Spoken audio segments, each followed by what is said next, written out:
आप सभी को जय मसीह की हमारे चैनल पवित्र बाइबल 0.2 में आपका दिल से स्वागत है।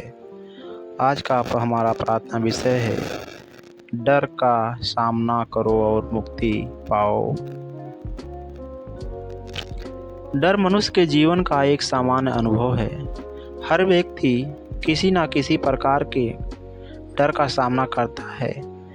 किसी को भविष्य का डर होता है, किसी को बीमारी का, किसी को असफलता का, किसी को आर्थिक संकट का और किसी को मृत्यु का।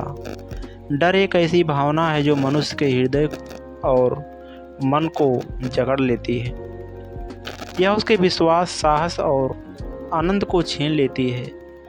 बाइबल हमें सिखाती है कि परमेश्वर ने हमें डर की आत्मा नहीं दी, बल्कि सामर्थ्य, प्रेम और संयम की आत्मा दी है।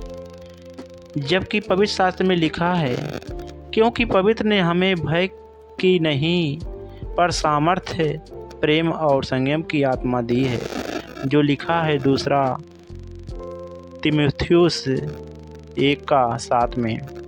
जब हम अपने डर का सामना परमेश्वर के साथ करते हैं, तब हमें सच्ची मुक्ति प्राप्त होती है। यह मुक्ति केवल मानसिक नहीं बल्कि आत्मिक भी होती है। आइए हम समझें कि डर क्या है या हमारे जीवन को कैसे प्रभावित करता है और हम इससे कैसे छुटकारा पा सकते हैं। डर एक ऐसी भावना है जो किसी खतरे, परेशानी या अनिश्चितता के कारण उत्पन्न होती है। कभी कभी डर वास्तविक होता है और कभी कभी केवल हमारी कल्पना का परिणाम होता है। शैतान अक्सर डर का उपयोग करके विश्वासियों को कमज़ोर करने का प्रयास करता है। वह चाहता है कि हम परमेश्वर के वादों पर भरोसा ना करें और परिस्थितियों को देखकर निराश हो जाएं। जब आदम और हवा ने पाप किया, तब पहली बार मनुष्य के जीवन में डर आया। आदम ने परमेश्वर से कहा, मैं तेरी आवाज़ सुनकर डर गया, जो लिखा उत्पत्ति 3:10 में। पाप ने मनुष्य और परमेश्वर के बीच दूरी पैदा की और उसी के साथ भय भी आया। बहुत से लोग सोचते हैं कि कल क्या होगा, नौकरी रहेगी या नहीं, बच्चों का भविष्य कैसा होगा, आर्थिक स्थिति कैसी होगी। यीशु ने कहा, जो लिखा है मत्ती 6:34 में, कल की चिंता मत करो, क्योंकि कल अपनी चिंता आप कर लेगा। कई लोग इसलिए आगे नहीं बढ़ते क्योंकि उन्हें असफलता होने का डर होता है। परमेश्वर हमें साहस देता है कि हम विश्वास के साथ कदम बढ़ाएं। बीमारी और मृत्यु का भय मनुष्य को अंदर से तोड़ सकता है, लेकिन यीशु ने मृत्यु पर विजय प्राप्त की। इसलिए विश्वासियों को मृत्यु से भी डरने की आवश्यकता नहीं है। बहुत से लोग इस बात से डरते हैं कि दूसरे लोग उनके बारे में क्या सोचेंगे। नीति वचन 29:25 में लिखा है, मनुष्य का भय फंदा ठहरता है, परंतु जो यहोवा पर भरोसा रखता है वह सुरक्षित रहता है। कुछ लोग शैतानी शक्तियों, बुरे सपनों या आत्मिक हमलों से डरते हैं। यीशु के नाम में हर शक्ति के ऊपर अधिकार है। डर केवल मन को नहीं बल्कि शरीर को, आत्मा को भी प्रभावित करता है।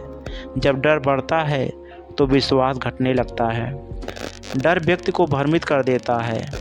डर मनुष्य के भीतर बेचैनी पैदा करता है। डर के कारण व्यक्ति प्रार्थना और परमेश्वर पर भरोसा करना छोड़ सकता है।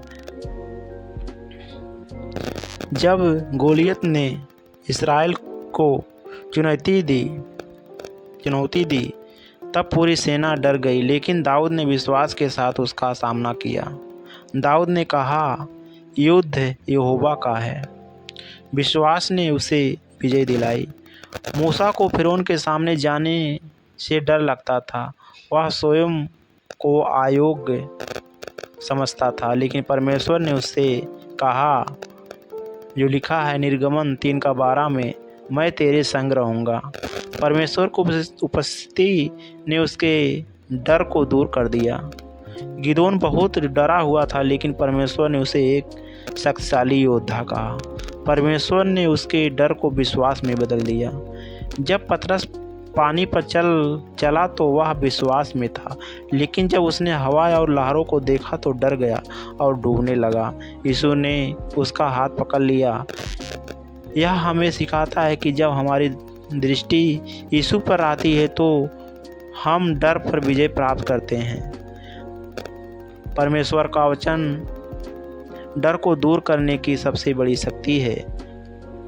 यशायाह 41:10 में लिखा है, मत डर क्योंकि मैं तेरे संग हूँ, इधर उधर मत ताक क्योंकि मैं तेरा परमेश्वर हूँ। जब हम इन वादों को याद करते हैं तो हमारा विश्वास बढ़ता है। प्रार्थना डर के विरुद्ध एक शक्तिशाली हथियार है, जो लिखा है फिलिपियों 4:6-7 में, किसी बात की चिंता मत करो परंतु हर बात में प्रार्थना और विनती के द्वारा अपनी विनतियाँ परमेश्वर के सम्मुख उपस्थित करो। प्रार्थना हमें परमेश्वर की शक्ति से भर देती है। डर से भागने के बजाय उसका सामना करें। जब दाऊद ने गोलियत का सामना किया तभी उसे विजय मिली। जब हमें यह एहसास होता है कि परमेश्वर हमारे साथ है, तब डर की शक्ति टूट जाती है। भजन संहिता 23:4 में लिखा है, चाहे मैं घोर अंधकार की तराई में होकर चलूं, तो भी हानि से ना डरूंगा क्योंकि तू मेरे साथ रहता है। अपने मुंह से डर नहीं बल्कि विश्वास की बातें कहें। परमेश्वर मेरे साथ है, मैं अकेला नहीं हूँ। यीशु मुझे विजय देता है, मैं नहीं डरूंगा। यीशु पृथ्वी पर आए ताकि मनुष्य को पाप, मृत्यु और भय से मुक्त करें। जब शिष्य तूफान में फंस गए तब वे बहुत डर गए। यीशु ने समुद्र को शांत किया और कहा, मत डरो। यीशु आज भी अपने लोगों से यही कहते हैं। जब हम यीशु पर भरोसा करते हैं तब हमारे जीवन में अद्भुत शांति आती है। डर से आइए हम प्रार्थना करते हैं। डर से मुक्ति के लिए कैसे प्रार्थना करते हैं, आइए हम मिलकर प्रार्थना करते हैं। हे स्वर्गीय पिता, मैं यीशु मसीह के नाम में आपके सामने आता हूँ। मेरे हृदय में जो भी डर, चिंता और भय है उसे मैं आपके चरणों में रखता हूँ। प्रभु, आपके वचन में लिखा है कि आपने मुझे भय की नहीं, सामर्थ्य, प्रेम और संयम की आत्मा दी है। इसलिए मैं हर प्रकार के डर को यीशु के नाम में त्यागता हूँ। मेरे मन को आपकी शांति में भर दीजिए, मेरे हृदय को विश्वास से मजबूत कीजिए। मुझे साहस दीजिए कि मैं हर परिस्थिति में सामना विश्वास के साथ कर सकूं। मैं घोषणा करता हूं कि परमेश्वर मेरे साथ है, इसलिए मैं नहीं डरूंगा। कोई भी परिस्थिति, बीमारी, आर्थिक समस्या या शैतान की शक्ति मुझे पराजित नहीं कर सकती, क्योंकि यीशु मेरे साथ है। हे प्रभु, मुझे अपनी उपस्थिति का अनुभव कराइए। मेरे जीवन से भय का हर बंधन तोड़ दीजिए और मुझे पूर्ण स्वतंत्र प्रदान कीजिए। मैं विश्वास करता हूँ कि आज से मेरा जीवन भय नहीं बल्कि विश्वास द्वारा संचालित होगा। यीशु मसीह के सामर्थी नाम से मैं ये प्रार्थना करता हूँ, आमीन। डर जीवन की एक वास्तविकता है, लेकिन विश्वास उससे कहीं अधिक शक्तिशाली है। जब हम अपने डर का सामना परमेश्वर के साथ करते हैं तब हर मुक्ति और विजय का अनुभव करते हैं। परमेश्वर का वचन हमें बार बार याद दिलाता है कि हमें डरने की आवश्यकता नहीं है, क्योंकि वह हमारे साथ है। इसलिए आज निर्णय लें कि आप डर के आगे नहीं झुकेंगे। आप यीशु मसीह पर भरोसा करेंगे, उनके चरणों को पकड़ेंगे और साहस के साथ आगे बढ़ेंगे। याद रखें, यदि परमेश्वर हमारी ओर है तो कौन हमारे विरुद्ध हो सकता है। जो लिखा है रोमियो 8:31 में, डर अस्थायी है लेकिन परमेश्वर की शक्ति और प्रेम अनंत है। जब आप विश्वास के साथ आगे बढ़ेंगे तो आप निश्चित रूप से डर पर विजय प्राप्त करेंगे और सच्ची मुक्ति पाएंगे, आमीन।